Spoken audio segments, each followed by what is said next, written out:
नमस्कार, मी पंजाब द हवामान अभ्यासक मुक्काम पोस्ट गोगली धामणगाव तालुका शेलू जिल्हा परभणी। राज्यामध्ये 4 जुलैपासून ते 10-11 जुलैपर्यंत जोरदार पाऊस पडणार आहे। वडे नाले वाहणारा पाऊस पडणार आहे। ठिकठिकाणी छोटे छोटे तळे असतील तर त्याच्यामध्ये पाणी येणार आहे, म्हणून हा अंदाज लक्षात घ्यायचा।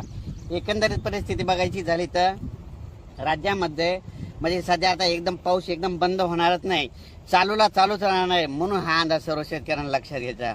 अचानक जर कधी वातावरण झालं तर लगेच एक मी ताबडतोब मेसेज देतच असतो, पण तरी परंतु सर्व शेतकऱ्याला सांगू इच्छितो ह्या 3-4 दिवसामध्ये 3 जुलैपर्यंत तुम्ही शेतीचे कामे आटपा, कारण की राज्यामध्ये 4 ते 10 दररोज वेगवेगळ्या भागात जोराचा पाऊस पडणार आहे, म्हणून हा अंदाज लक्षात घ्यायचा।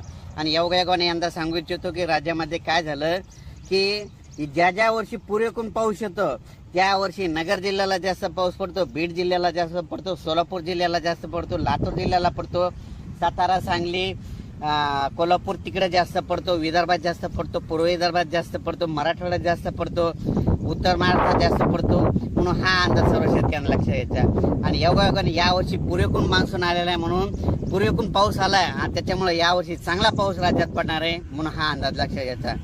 म्हणून सर्व परत सांगतो की राज्यामध्ये 4 जुलै ते 11 जुलैपर्यंत राज्यात चांगला पाऊस पडणार आहे, म्हणजे वडे नाले वाहणारा पाऊस असणार आहे। दररोज वेगवेगळ्या भागात पण पाणीच पाणी होणार आहे, म्हणून हा अंदाज सर्व शेतकऱ्यांना लक्षात घ्यायचा। अचानक वातावरणात बदल झाला तर लगेच एक मेसेज दिला झाला आहे। धन्यवाद।